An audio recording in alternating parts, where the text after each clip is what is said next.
시사계의 호사가 김수민 평론가 나왔습니다. 어서 오십시오. 안녕하십니까. 네, 반갑습니다. 네, 오늘은 KBS에 어떤 하드를 털어오셨습니까? 네, 대통령직 인수위원회에 관해서 준비를 해왔는데 네. 인수위가 활동하는 시기가 현재 정권과 차기 정권이 교차하는 그런 시기다 보니까 미묘하게 계속 권력 갈등이 있어 왔거든요. 네. 역대 인수위원회 역사 이것을 제가 하드를 다 털어서 재밌을 한꺼번에 것 같아요. 모아서 준비를 해왔습니다. 네, 그럼 함께 한번 볼까요? 네, 큐어도 함께 보시죠. 네.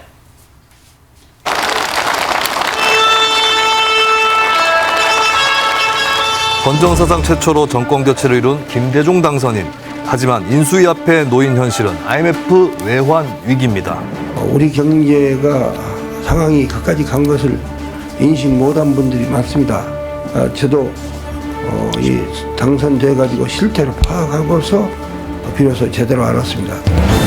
인수위가 출범하자마자 외환 위기 책임자들에 대한 처벌을 시사하며 YS 정부와 미묘한 갈등을 빚었습니다.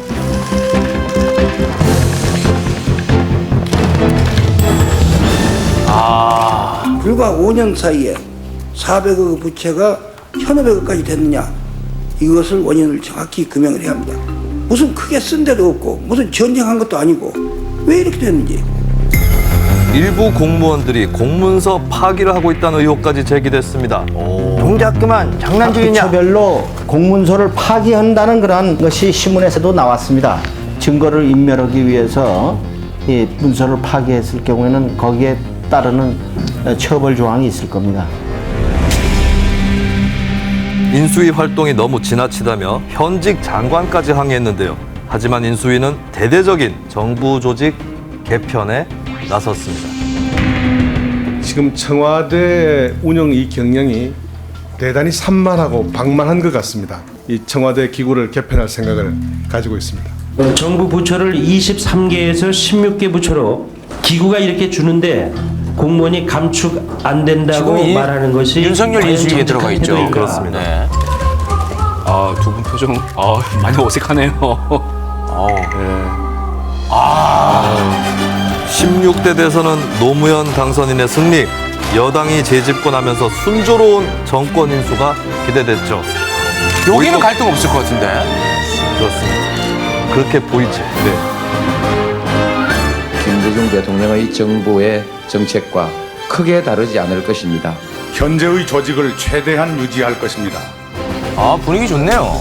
하지만 모든 게 순탄했던 건 아니었습니다. 의견 충돌, 인수위로 들어와. 의견 충돌이 좀 있었다고 그러는데 윤수위원님한테 여쭤보시죠. 왜 이렇게 고압적으로 보고를 받는 거야? 고압적으로 보고를 받는 적이 없는데. 정권 연장이었지만 이번에도 점령군 논란을 피해갈 수는 없었습니다. 박봉기 장관이네요. 10년 만에 정권 교체가 이뤄진 17대 대선. 이명박 당선인은 일하는 인수위를 기조로 휴일도 없이 활동을 이어갔습니다. 나는 오늘만 보고 산다. 인수위원회는 이건 전투입니다. 전투. 아주 짧은 시간에 효과를 거둬내야 되는 아주 한시적 활동이기 때문에 사실 여러분의 사생활이 좀 제한될 수밖에 없습니다. 강하게 밀어붙이는군요. 잃어버린 10년을 되찾겠다. 이명박 인수위는 초기부터 정부와 대립각을 세웠는데요. 참여정부의 국장들이 인수위에 불려가가지고 호통을 당합니다.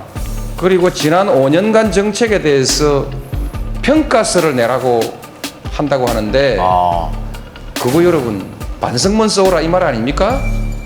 점령군 행세 두고 보지 않겠다. 옥상으로 올라와. 노 대통령도 강하게 맞섰습니다. 인사 자제하라는 얘기가 한 번 더 나오면 그거 사람 모욕 주기 위한 것으로 생각해서 제 마음대로 할 겁니다. 한편 인수위원장의 돌발 발언은 전국을 뒤흔들어 놨습니다. 프레스 프렌들리하게 하겠다 이렇게 얘기했더니 모든 신문 방송에 프레스 프렌들리 이렇게 썼거든요.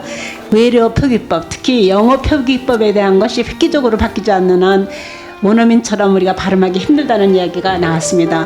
아, 기억나네요. 아주 아. 전설적인 단어 나옵니다. 아, 나와야 되는데. 제가 미국 가갖고 오렌지 달라고 그랬더니 나옵니다. 아무도 못 알아들어요. 그래서 오렌지 이러니까 나왔다! 오렌지 이러면서 가져오거든요.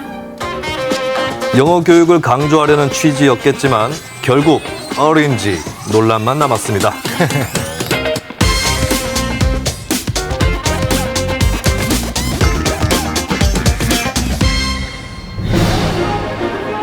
전임자 MB와 달리 조용한 인수위를 추구했던 박근혜 당선인. 하지만 인수위에 거의 모습을 드러내지 않아서 자택 정치 논란이 불거졌습니다. 조만간에 빠르면 뭐 내일이라도 다는 아니지만 부분 발표를 해 나가겠습니다.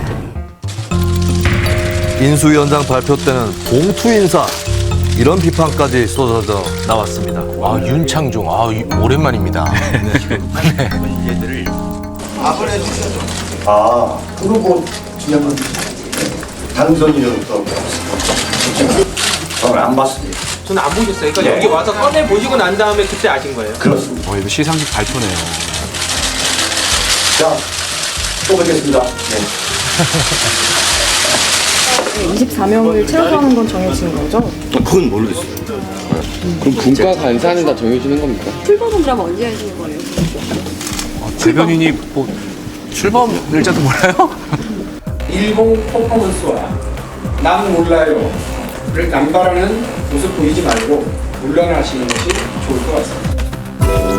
내용이 아예 밀봉되다시피 했죠. 철통부 안에 붙여지다 보니까 이런 장면까지 연출이 됐습니다. 아, 도망가는 거예요, 이제?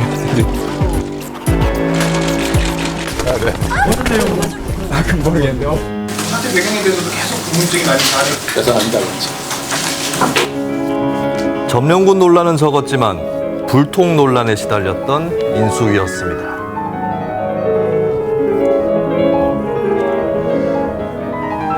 아, 하나하나 생각도 나고, 아, 재밌네요. 그러니까요. 아, 좀 더 보고 싶은데. 네. 아, 이 청와대랑 인수위. 갈등은 뭐 다 있었군요. 그렇습니다. 네. 근데 인수위를 이제 미리미리 잘 준비를 해야 새 정부 출범을 해서 새 정부가 잘 굴러가지 않겠습니까? 근데 화면을 보니까 인수위에서 뭐 활동하는 데 있어서 논란이 계속해서 많이 있어 왔네요. 네. 아, 오린지가 뭐 최고의 작품입니다. 그렇습니다. 네. 어렌지 이렇게 튀는 언행을 해서 또 주목을 받기도 하는데 결국에 인수위에 대한 평가는 내각이라든지 이쪽이 어떻게 인선이 되느냐 이게 굉장히 중요한 문제거든요. 네. 박근혜 정부 때도 그랬었는데 아까 전에 보시다시피 철통 인사 이런 것들이 강조가 됐던 것은 우리가 인선을 그만큼 꼼꼼하게 하겠다라고 하는 그런 의지를 피력을 한 거라고 볼 수는 있습니다. 네. 근데 결국에는 국무총리 후보자 지명 이게 굉장히 중요한 과제인데 예. 당시에 김용준 후보자 같은 경우에 지명은 됐지만 가족의 병역 논란 때문에 결국 낙마를 하게 됐거든요. 그러면서 총리 지명이 늦어지고 인사 리스크가 불거지는 이런 과정을 거쳤습니다.